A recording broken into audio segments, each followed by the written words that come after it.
네, 안녕하세요. 지극히 작은 자입니다. 창밖에는 비가 내리고 있고, 지금 책을 읽다가 또 주신 감동으로 인해서 마이크를 켜게 됐습니다.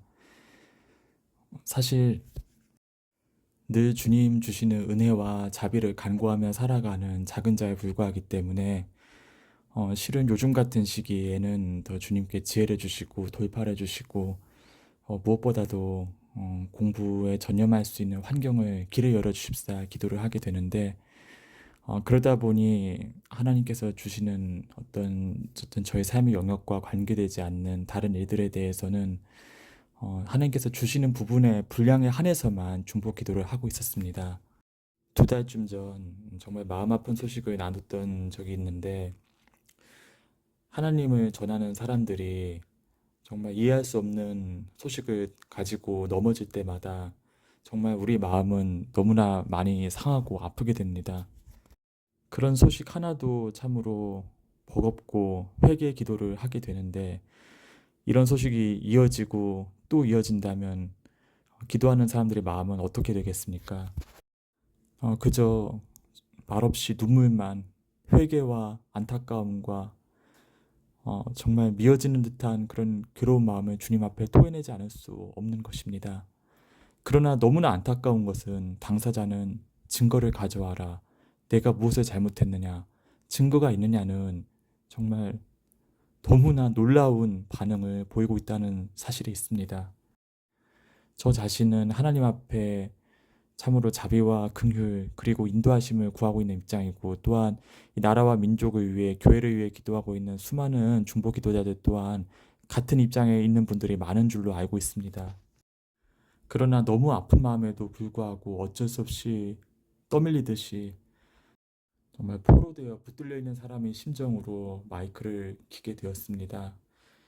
주여 치유하게 하소서라는 제목으로 올해 한 번이라도 기도한 분이 있으신 분들은 다음의 메시지를 마음속에 새겨야 될 것 같습니다.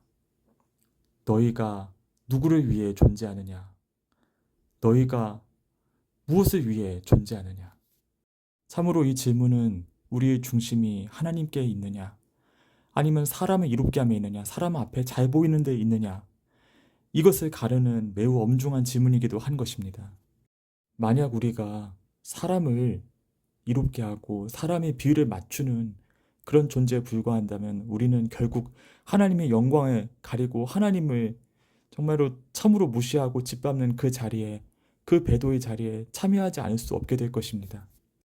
신사참배로 얼룩졌던 아픈 한국 현대 교회사가 그것을 증명하고 있지 않습니까? 참으로 수많은 인간적 결점과 약점에도 불구하고 하나님께서 윤석열 대통령을 이 나라의 대통령으로 설 수 있게 해주신 것은 그가 나는 사람에게 충성하지 않는다 라고 고백했기 때문이 아니겠습니까? 사람에게 충성했던 그래서 정의와 공도를 외면하고 하나님의 법도를 무시한 채 오직 사람의 비음을 맞춤으로써 얼마나 많은 사람들이 실족했고 넘어졌으며 하나님의 영광에 먹칠을 했습니까? 얼마나 많은 양들이 그렇게 불의와 불법 가운데 사람에게 치여서 신앙을 등지고 교회를 떠나갔었습니까?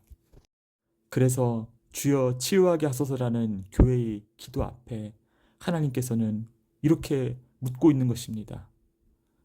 너희는 무엇을 위하여 존재하느냐? 누구를 위하여 그 자리에 있느냐?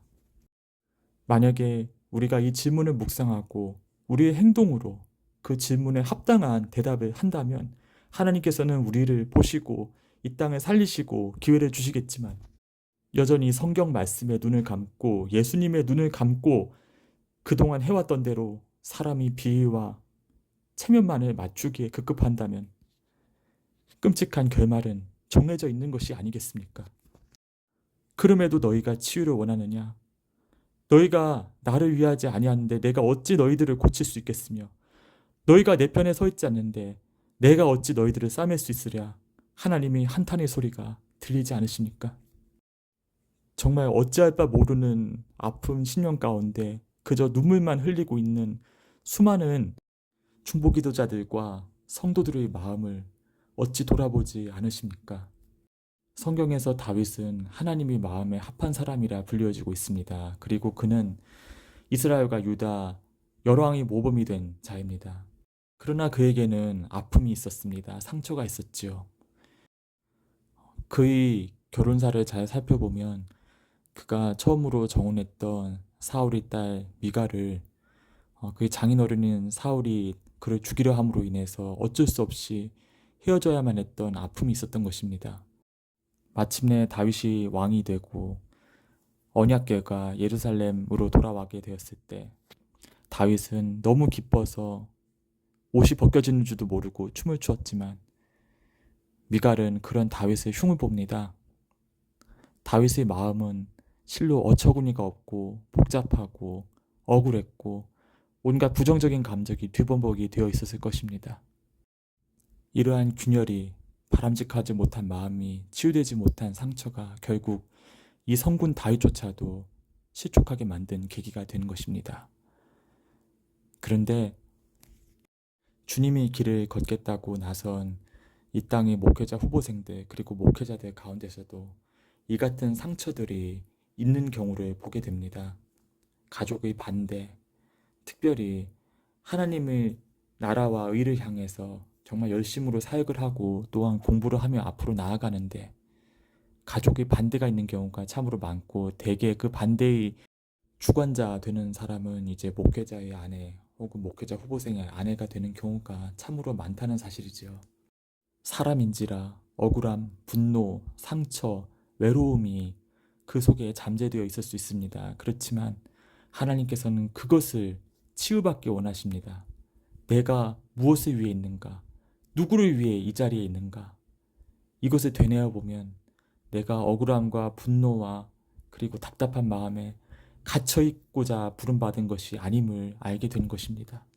나를 이곳에 부르신 이 공부를 하게 하신 혹은 이 사역을 하게 하시는 하나님의 인도하심에 따라 하나님이 선하신 계획을 따라갈 때 이 모든 억울함과 분노나 답답함이나 설명하지 못하는 일들에 대한 괴로움은 반드시 하나님께서 대관식으로 언약궤가 나의 성읍에 돌아오는 놀라운 역사로서 갚아주실 것이라는 믿음이 그런 회복의 기대가 사명자들 가운데 존재해야 하는 것이지요. 그러나 이것이 초점을 잃게 될 경우, 촛대를 놓치게 될 경우, 먼 훗날 넘어짐이 도화선이 되는 경우가 참으로 많음을 봅니다. 하나님께서 그러한 넘어짐을 그동안 눈 감아 주시고 용서해 주셨던 것이 아닙니다. 유명한 사역자들, 하나님 앞에 크게 목회로 섬겼던, 그래서 세상 가운데 좋은 목회자로 이름을 떨쳤던 여러 분들이 있습니다. 당연히 총회나 노회에 오래 소속되신 분들은 그분들이 누군지 알고 계시겠지요. 그러나 그분들도 넘어졌음에도 불구하고 그렇게 하나님 일하다가 자연퇴했는데 나는 뭐 라는 생각 갖고 있다면 그것은 참으로 위험한 생각이라는 점을 꼭 말씀드리고 싶습니다. 그분들은 용서받지 못했습니다. 다윗도 마찬가지였습니다. 그는 눈물로 회개했습니다. 우리아를 죽이고 그의 아내 밧세바를 취한 죄를 선지자 나단 앞에서 하나님 앞에서 눈물로 회개했지만 그 죄과의 결과를 너무나 오랫동안 괴롭고 끔찍하게 치러야 했습니다. 전혀 대가가 없는 것처럼 보인다고요? 그 훌륭하셨다는 그 목회자분들이 자녀와 손자들을, 손녀들을 보십시오. 그들 가운데 하나님 없이 살아가는 사람들이 참으로 많습니다. 그것이 그들에게 돌아간 하나님의 심판이었음을 어떻게 외면할 수 있단 말입니까? 지금 대한민국은 큰 어려움을 눈앞에 두고 있습니다. 미국의 기류는 바뀌고 있는데 세상의 기류가 다시 한번 다른 반대편으로 바뀌어 가고 있는데 이 나라는 그것을 대응할 만한 힘도 능력도 여건도 없이 전혀 하나님이 부르심하고는 상관없는 사람들이 우후죽순 일어나서 내가 잘났소, 내가 잘났소 표대를 세우고 있는 것을 봅니다. 세상에 올바른 방향을 제시해야 할 교회조차도 그 자신의 문제, 그 자신이 하나님의 말씀과 하나님의 계명을 지키지 못한 문제로 인해서 지도자들의 실족으로 인해서 아무런 선한 영향력도 끼치지 못하고 있는 것입니다. 너는 무엇을 위하여, 누구를 위하여 거기에 있느냐? 너희는 왜 이 자리에 있느냐? 주여 치유하게 하소서라는 우리의 기도 앞에 하나님이 준엄한 물음이 놓여 있음을 보게 됩니다. 이 물음 앞에 행실로서, 실천으로서, 행동으로서 합당한 대답을 올리지 못한다면 치유가 아닌 찢어짐의 역사가 일어난다는 사실을 왜 아직도 부인하고 있단 말입니까? 누구를 위해 그 자리에 계십니까? 무엇을 위해 증거를 가져와라고 말하고 있는 것입니까? 거룩한 부담을 이기지 못한 학생들과 성도들, 목회자, 교수들의 목소리는 절대로 사그라들지 않을 것입니다. 2달 전 전해드렸던 영상에서의 결론과 마찬가지로 이 일의 결론 또한 명백합니다. 철저히 자기를 부인하고 통에 자복하고 모든 것을 내려놓고 그저 하나님 은혜만을 구하는 것이 유일한 살 길인 것입니다. 만약 그렇지 않다면 여전히 그동안 살아왔던 대로 내 편이 들어줄 사람, 내 편이 되어줄 뒷배, 사람, 세력만 찾는다면 우리는 참으로 참남하고 비극적인 현상을 목도하지 않을 수 없게 될 것입니다. 공부를 했다고, 목회를 길게 했다고, 나는 썩 괜찮은 사람이다, 실력 있는 사람이라고 생각하십니까? 틀렸습니다. 하나님은 그런 사람이 필요치 않다고 하십니다. 스스로 죽는 길로 가는 것만이 유일한 살 길인데 이제 그 시간도 얼마 남지 않았습니다. 이대로 정말 하나님이 치유가 아닌 치리의 순간을 맞이하게 될 것인지 실로 안타깝기만 합니다. 여전히 계속 비가 내리고 있는 밤입니다. 기뻐만 가네요. 너희가 무엇을 위해 존재하느냐? 누구를 위해 그 자리에 있느냐? 이 빗소리가 저에게, 우리에게, 그리고 한국교회에게 이같이 아프게 물어오는 것 같습니다. 이 문제를 사람의 힘과 방법으로 그동안 해왔던 그 방법 그대로 나의 힘과 지혜를 믿으며 해결하려 했다가는 참으로 우리는 많은 것을 잃어버리게 될 것입니다. 그리고 대한민국에 다가오는 어려움은 바로 교회의 이런 모습 때문에 일어난 일이었다라고 역사는 기록하게 될 것입니다.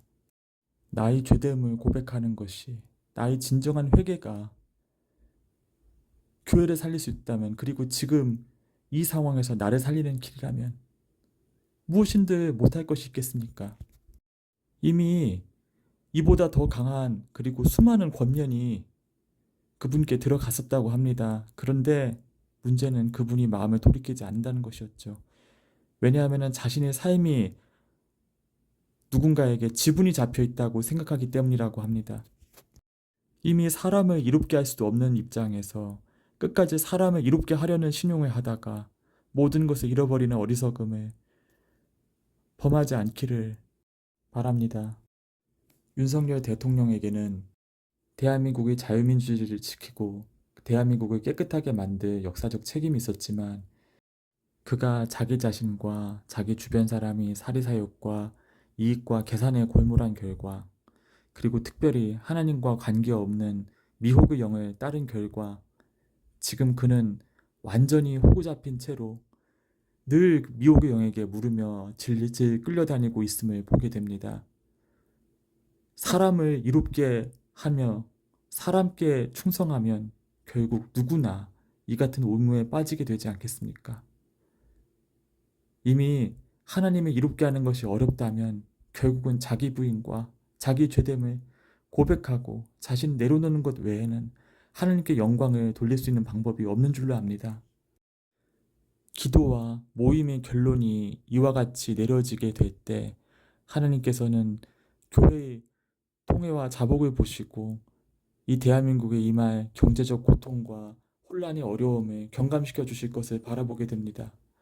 그러나 우리가 지금까지 했던 그 모습 그대로를 고집하면서 엉겹결 스리슬쩍, 그리고 옛날에 더 큰 잘못을 저지르고도 멀쩡히 목회를 했다고 잘못 믿고 있는, 결국 하나님의 진노의 대상이 된 목회 잘하는 사람의 반차를 따라가게 될 경우 파국은 이 세대, 이 시기에 일어날 일이 될 것이라는 사실을 절대 잊어서는 안 될 것입니다.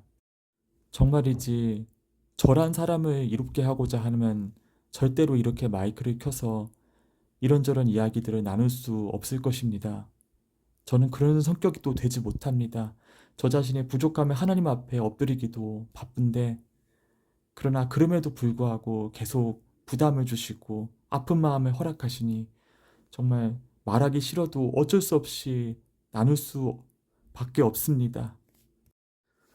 부디 사람에게 좋게 하는 것이 아닌 하나님께 좋게 하는, 그리고 방법이 없다면 나 자신이 하나님과 사람 앞에 죽어 엎드려지는 그 길을, 그 좁은 길을 마지막 내게 남은 살 길이라 믿고 감사함으로 가는 은혜가 있었으면 좋겠습니다. 하나님이 마지막 자비와 돌이키심과 작은 은혜가 저와 우리와 또 한국교회의 모든 영역에 있기를, 이 떨어지는 빛 가운데 눈물로 중보하는 시간을 보내야 하겠습니다. 감사합니다.